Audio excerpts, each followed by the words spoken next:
Hi, so welcome back. In this lecture, we will learn about subgroups. So in the previous one, we learned all about groups and what they were, the definitions, the various examples. And we continue on to the next obvious topic, which is the topic of subgroups. And as it is already should be clear from the very name itself, we're talking about subsets of groups, okay?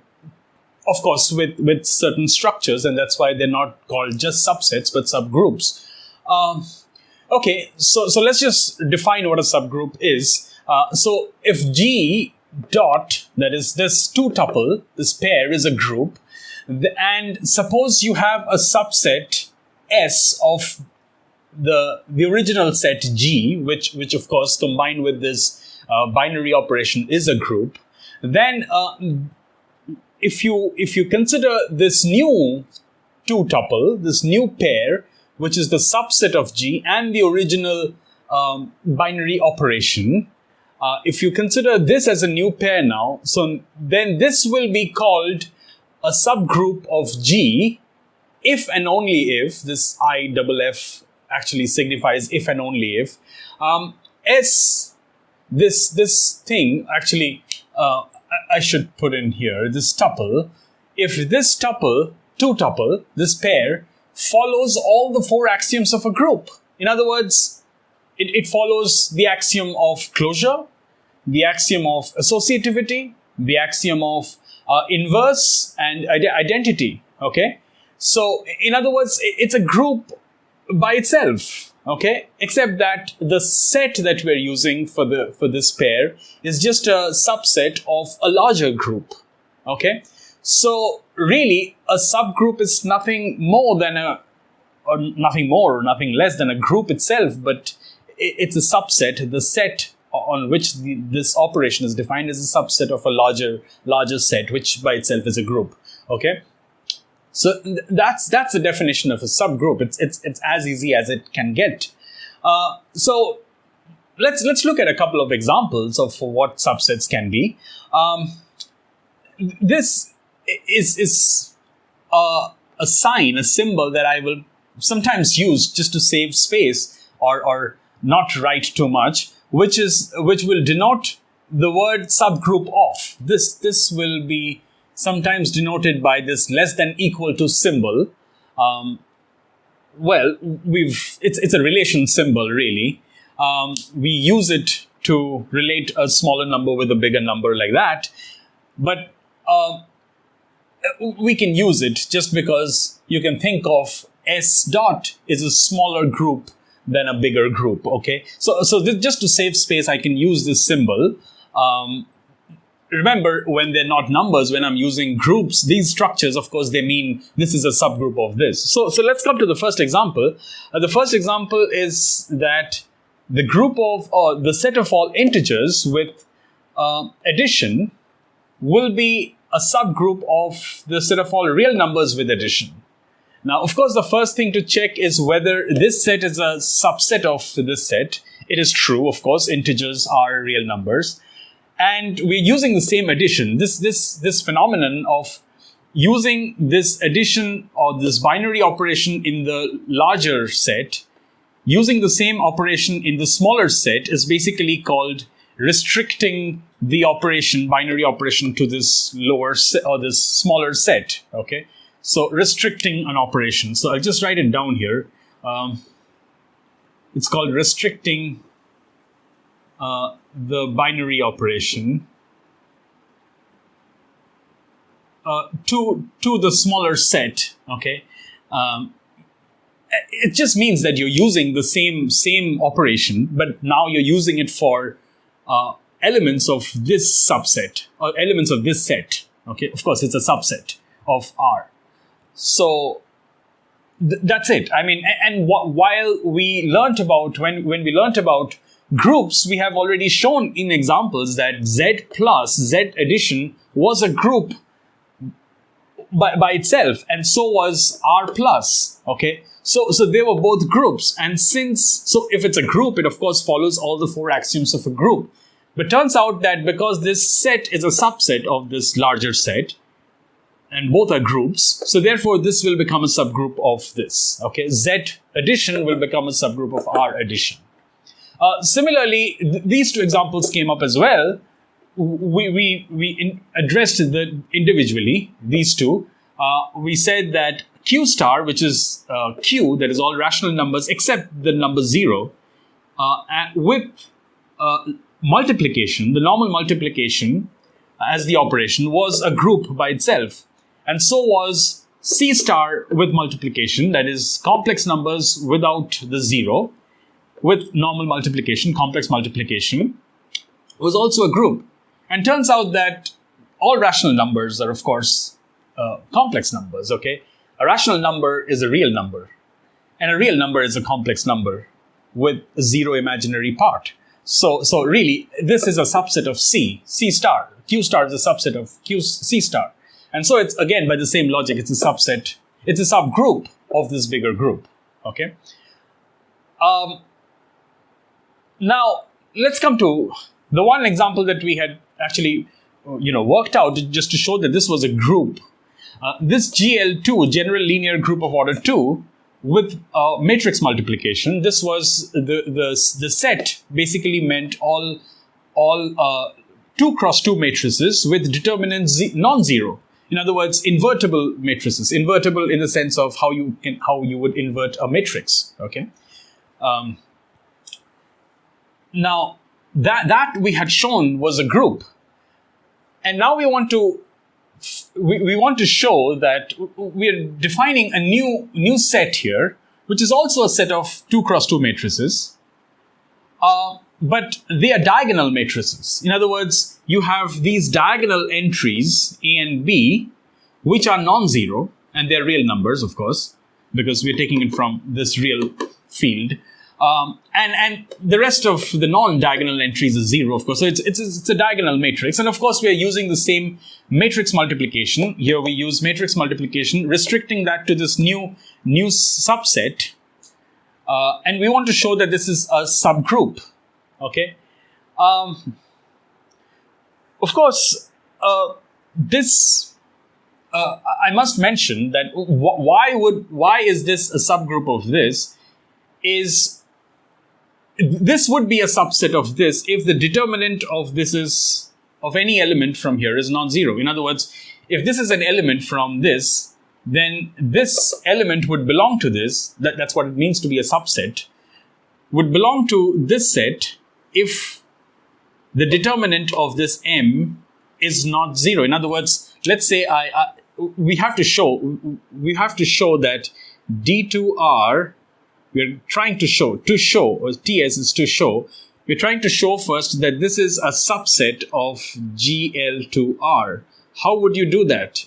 The way you would do is if you pick an element from here, if you pick an element from D2R, you want to show that M also belongs to GL2R. In other words, then it would be a subset. Since this is a general element that you're picking from here, and you're showing that if you pick it from here, it belongs to this. It means that all elements from here would belong to this, and so this would become a subset. So this is what you have to show. Okay, let's pick this element. The only way this will belong to this, of course, it's a 2 cross 2 matrix, so there is no problem with that characteristic. But this needs to satisfy one more characteristic to be an element of GL2R, which is that determinant of this must be 0. Now since this belongs to D2R, what does it look like? It looks like what it has been given here. It looks like a diagonal matrix. And the determinant of this, if you calculate the det of this, of course that's AB. The diagonal entries multiplied together. But since they are non-zero, because this is an element of D2R, and D2R means that you would have, it's a diagonal matrix, but with non-zero diagonal entries. That's why, since A and B are non-zero, so this would be non-zero. So the determinant of this is 0. It's non-zero. So this is a 2 cross 2 matrix with non-zero determinant, and therefore it must belong to GL2R, the general linear group of order 2. And so therefore, we have shown, it's no more to show, we just show that this is a subset of this. Okay. But of course,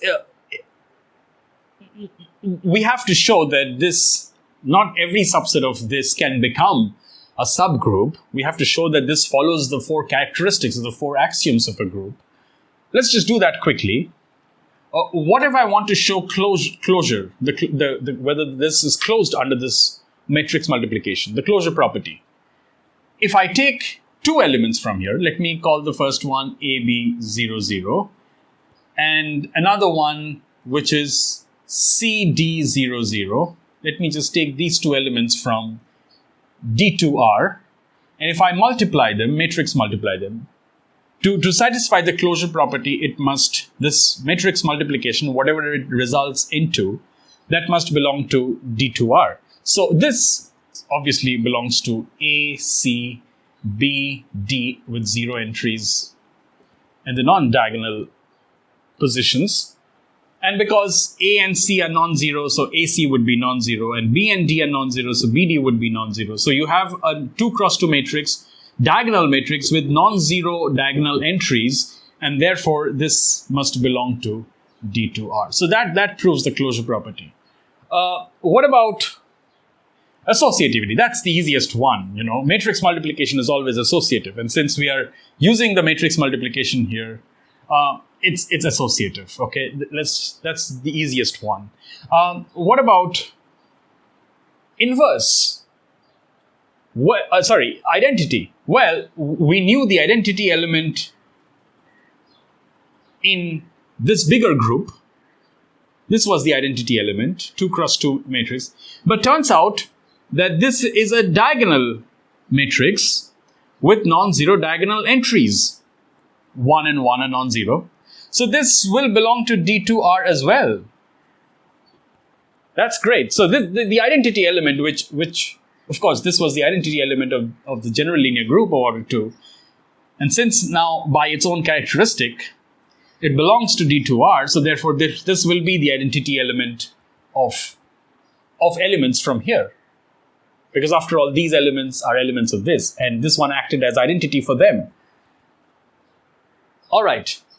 What about the inverse? Well, it's let's say A, B, C, D. Sorry, not C, D. A, B, diagonal entries and zeros. I take this element from D2R, and I want to find the inverse, and you can just check that this will be the inverse, 1 by A and 1 by B, and 0, 0. This will be the inverse. Okay, you just multiply them, and because in matrix multiplication, matrix multiplication of diagonal matrices, you just multiply the 2 diagonals. This one multiplies with this to give you 1, this one multiplies with this to give you 1, and you will get the identity. So this really is the inverse. So this is the inverse. The inverse of this is this. Okay. Of course, because A is non-zero, 1 by A is also non-zero, and B is non-zero, 1 by B is also non-zero. So diagonal entries, non-zero, everything else 0, 2 cross 2 matrix, so this belongs to this. So this really is the inverse. Okay. It follows one more property actually, and that is the property one more feature it has. That's the feature of being commutative, this subgroup. Because if you multiply two elements which are diagonal, you get AC and BD on the diagonals, but that's also equal to, you know how you can just, because normal multiplication is commutative, you can multiply 2 and 3 and 3 and 2.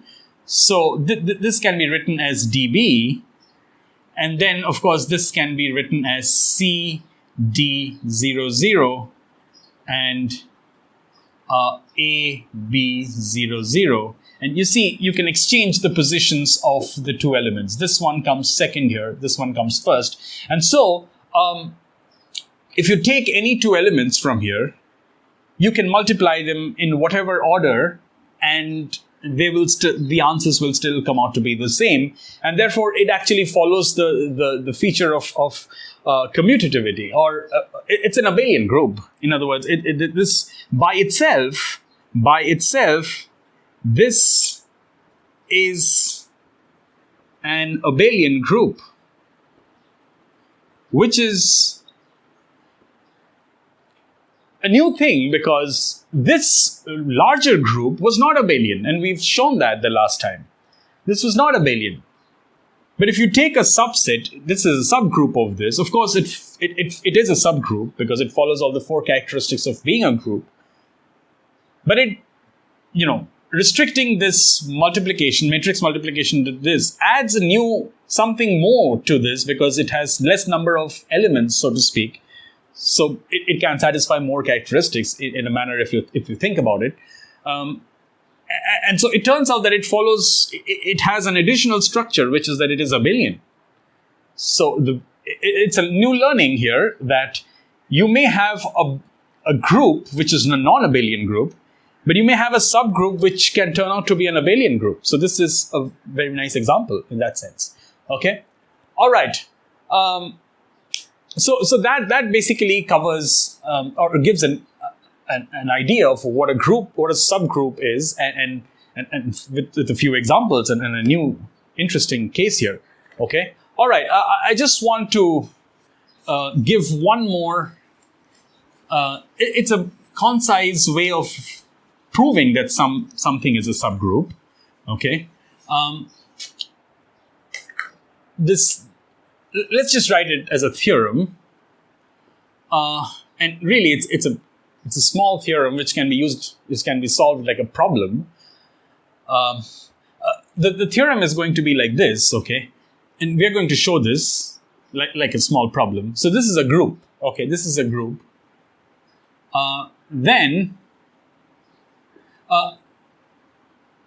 Okay, this is a group, and this is a subset.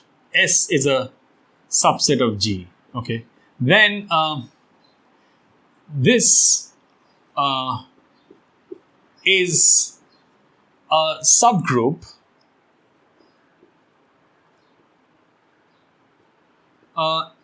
if and only if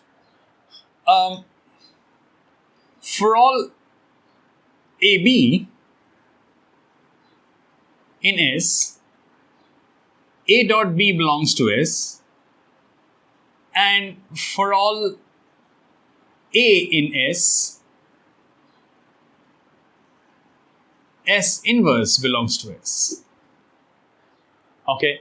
So in other words, to show that something is a subgroup of a bigger group, this is already a group, it's given to you, but perhaps you have to prove that something is a subgroup.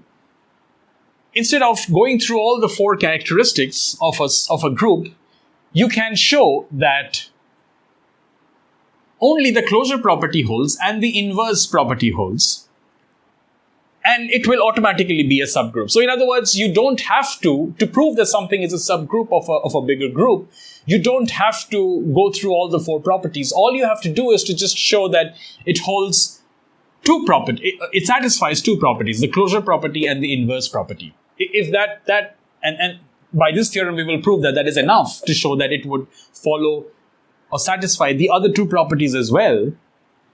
And yeah, so let's just do that. So this is an if and only if condition, which is sometimes referred to as the necessary and the sufficient condition. In other words, there will be two propositions. This is the first proposition to say that this is a group, this is a subgroup. The next proposition is this whole statement here. Sometimes it's also referred to as, like this, the necessary and sufficient condition. In other words, it's a proof two ways. If you consider this statement to be true, the first statement, that S is a subgroup, then you can prove that this is true. In other words, if this is true, then this second statement is necessarily true. And if you assume that the second statement is true, then you can prove that the first statement is also true. So in other words, if the second statement is true, it is sufficient to prove that the first statement is also true. So that's why it's called a necessary and sufficient condition. Okay, necessary and sufficient conditions.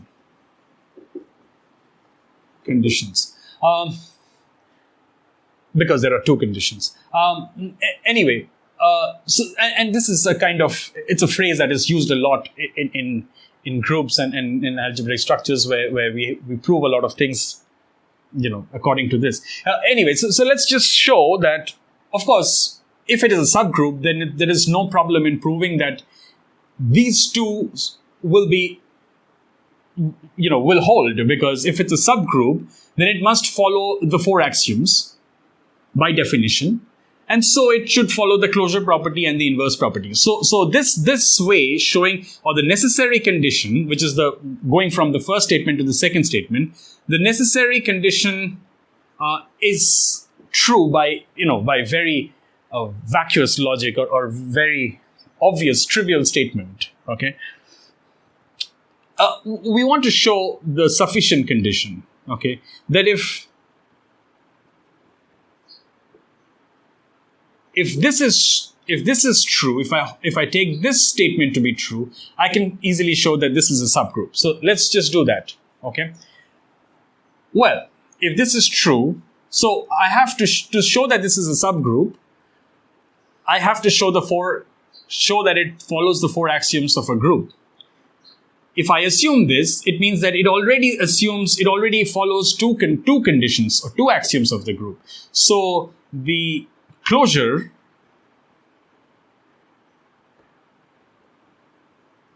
property holds.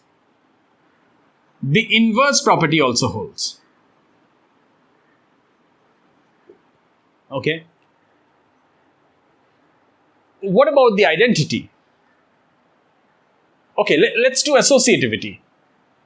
What about associativity? Associativity is also very, very immediate.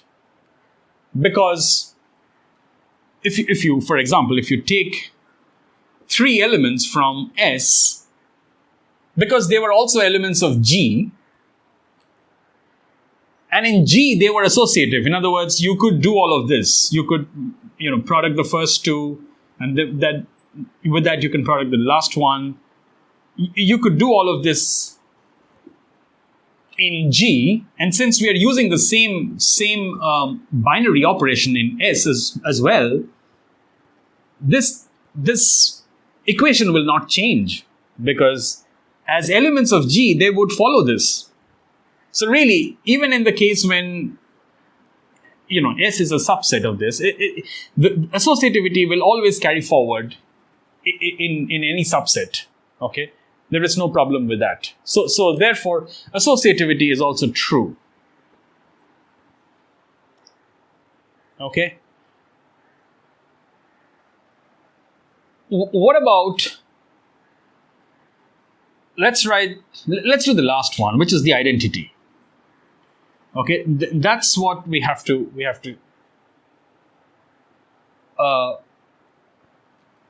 identity. We have to show that it follows the identity property as well. So let's take, just a word of caution here. I think we have to take that it's a non-empty subset. Okay, it's a non-empty subset. In other words, let's just write it here. It's a non-empty subset. In other words, there you can find at least one element in there. Okay. Otherwise, the whole this whole exercise is futile. If there is no element, what's the use of proving that it's a subgroup? It makes no sense. It has no value. So let's just say that it is non-empty. So you can always, this is what we are proving. It follows the identity property. Since it's non-empty, you can show that you can find some element A in S. Okay. If you, obviously, once you have this element, you know that for all element in S, the inverse belongs to S. So because this is an element in S, this one also belongs to S. That's given. I'm assuming this one. Remember, I'm proving the sufficient condition. So if I know all of this is true, so since I've found an element A inverse would be also there. And because A inverse is also there, so now I have two elements from S. And what does this tell me? If I have two elements, the product also belongs to S. So therefore, the product of these two should belong to S. But what's the product of this? It's the identity. Because why? Because A and A inverse, they were also elements of G, because S happens to be a subset of G. And in G, A and A inverse combined to give you 1. Okay? So, therefore, this equation would be true in S as well. So, therefore, turns out that since the combination or the product of these two belongs to S, 1 has to belong to S. So, the identity also belongs to S. Okay? So, therefore, this proves a sufficient condition. We have all the 4 conditions that it must satisfy, all the 4 axioms that it must satisfy to be a subgroup. So that's a nice lesson. There's another, even more concise theorem for this, where you write, if you have any two elements A, B, then it's enough to show that just A, B inverse belongs to S, and you could prove that this is a subgroup. Okay, I think I'll put that in the assignment, and yeah, it's even more concise and probably more neat. Okay. All right, so but this gives a flavor of how to go about proving this one as well. Okay, I think we will finish this here and take things forward in the next lecture. Thank you.